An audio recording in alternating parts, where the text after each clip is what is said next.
Assalamualaikum warahmatullahi wabarakatuh.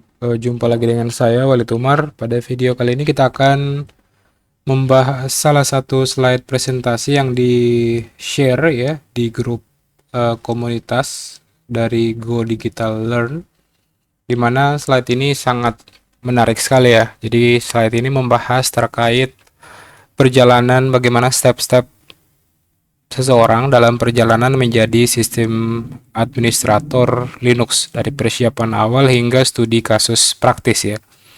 Jadi di slide kali ini kita sama-sama akan mempelajari terkait apa saja yang perlu dikuasai ya terkait dengan pondasi, tantangan serta bagaimana ketika kita sudah menguasai dan bagaimana caranya untuk bisa selalu keep update ya, untuk bisa selalu belajar. Adapun poin pertama ya, untuk menjadi sistem administration kita harus menguasai pondasinya ya. Dan pondasinya itu adalah Linux ya. Jadi saat ini hampir 80% penggunaan server dan layanan di internet itu secara umum menggunakan Linux sebagai pondasi. Jadi Linux merupakan sistem operasi multi-user sejati dengan sejumlah besar layanan berbasis jaringan yang seringkali terhubung ke internet. Jadi umumnya kalau kita menggunakan cloud, menggunakan server hosting di internet, itu umumnya engine-nya atau servernya itu menggunakan sistem operasi berbasis Linux. Selain itu, Linux juga merupakan sebuah gerbang untuk mempelajari terkait keamanan cyber ya. Jadi keamanan saat ini bukan lagi pilihan, melainkan sebuah keharusan, di mana dengan adanya sistem Linux, kita bisa melakukan manajemen pengguna, manajemen hak akses, dan layanan jaringan adalah garis pertahanan pertama yang semuanya bisa kita pelajari menggunakan Linux. Tentunya ketika kita mempelajari Linux ya, kita harus mempersiapkan toolkit. Jadi berikut adalah ilustrasi toolkit yang merupakan pondasi wajib seorang sistem administrator. Jadi setiap pendaki hebat dimulai dengan persiapan yang matang ya. Jadi kita harus menyiapkan beberapa tools ya. Yang pertama di sini ada peta jalur ataupun distribusi Linux yang akan kita gunakan. Yang kedua adalah tool serbaguna. Di sini diilustrasikan dalam Swiss Army Knife ya. Jadi Swiss Army Knife-nya adalah baris perintah yang kita sudah bisa gunakan. Yang selanjutnya ada kunci akses atau kemampuan untuk melakukan manajemen user dan komunikasi ya. Keterampilan atau pengetahuan dasar terkait jaringan. Adapun sistem operasi Linux sendiri terdiri dari beberapa komponen. Yang pertama itu adalah kernel. Kernel merupakan inti dari sistem operasi Linux. Jadi Linux itu merupakan sebuah kernel yang bertanggung jawab untuk berinteraksi atau menghubungkan antara pengguna atau user dengan perangkat keras. Nah, di atas kernel Linux kita punya shell ya. Kita punya shell.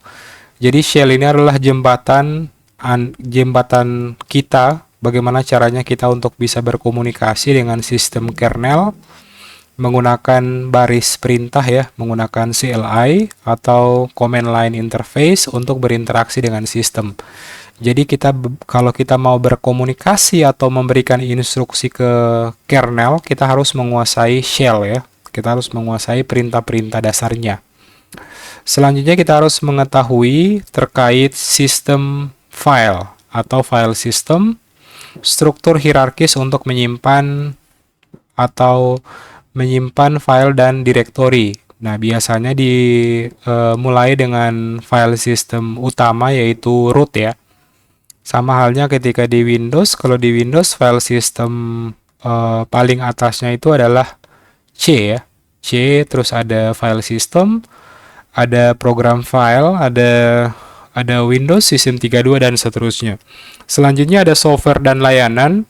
Jadi software dan layanan ini adalah aplikasi dan server yang menyediakan fitur seperti web server dan mail server.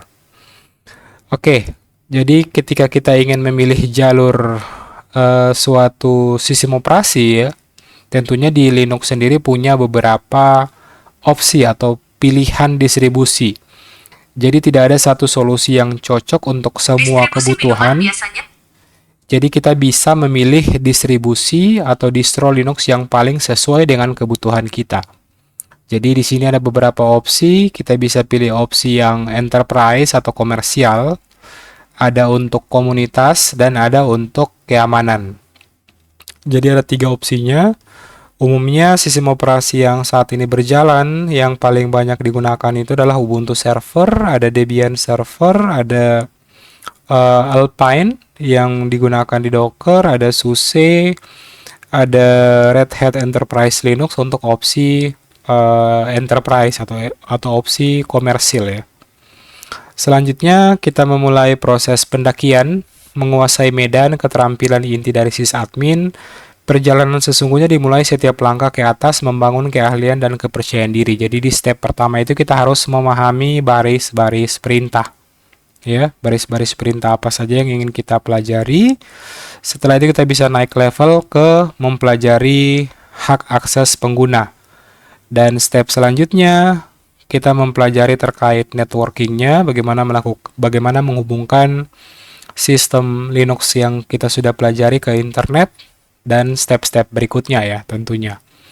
Jadi contohnya ini kita harus bisa menguasai terkait keterampilan penggunaan tool ya.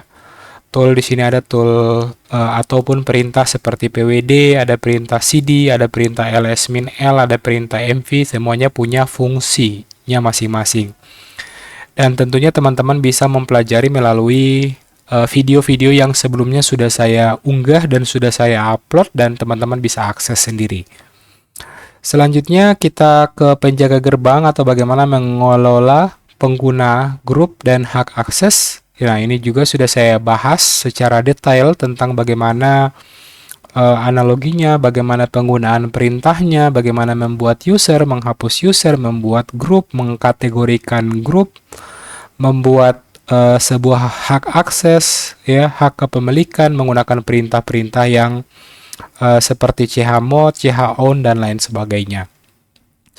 Selanjutnya kita setelah mempelajari terkait command line, pengelolaan hak akses dan pengguna grup dan user, kita belajar terkait bagaimana caranya untuk melakukan konfigurasi dan diagnostik jaringan. Tentunya kita bisa pakai beberapa perintah, dan perintah-perintah ini juga sudah saya bahas secara detail di video-video di channel saya. Teman-teman bisa langsung masukkan CLI terkait menggunakan kata-kata kunci ya, sehingga teman-teman bisa langsung coba.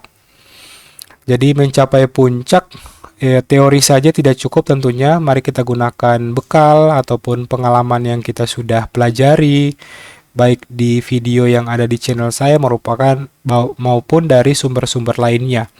Jadi bekal berupa keterampilan kita untuk menyelesaikan masalah nyata. Jadi kita harus deep dive ya. Jadi bukan hanya mempelajari konsep, tapi bagaimana caranya kita mempelajari terkait bagaimana cara menghosting sebuah aplikasi, membangun sebuah server di VPS, dan lain sebagainya.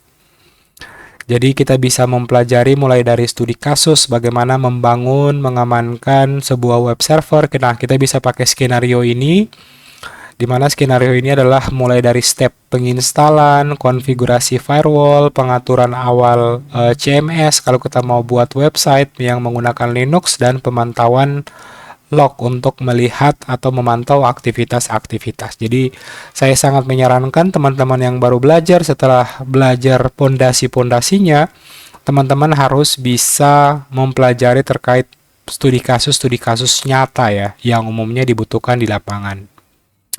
Ini contoh studi kasus yang kedua, kita mencari sebuah file. Nah, kita bisa dengan case-case langsung, misalnya kita mencari sebuah script, kita bisa cari menggunakan komen-komen yang sudah kita pelajari pada tahapan pertama tadi ya. Jadi puncak hanya perspektif baru ya. Jadi ketika kita sudah sampai puncak, kita sudah bisa melakukan hosting server, melakukan konfigurasi CMS, melakukan konfigurasi layanan seperti web server. Tentunya ketika kita sampai di puncak, tentunya ada puncak-puncak lain yang harus kita daki ya, seperti ada scripting, ada manajemen konfigurasi otomatisasi menggunakan Ansible, membangun infrastruktur cloud dan kontainer menggunakan Docker, dan keamanan tingkat lanjut. Tentunya teman-teman tidak bisa stop ya belajar. Saat ini teknologi semakin berkembang, semakin maju. Teknologi seorang sysadmin tidak bisa hanya stop pada suatu keahlian saja, tapi masih banyak hal-hal lain atau layanan-layanan lain yang teman-teman mungkin bisa pelajari.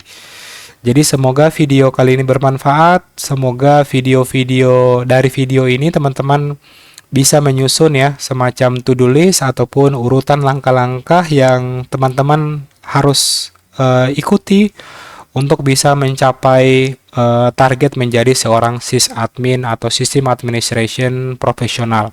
Tentunya seluruh bahan pembelajaran sudah saya upload melalui channel YouTube saya, dan semoga informasi yang saya sampaikan ya baik itu sumber belajar dan lain sebagainya dapat dimanfaatkan dengan sebaik-baiknya. Jadi sekian, terima kasih, sampai jumpa di video selanjutnya. Sukses selalu.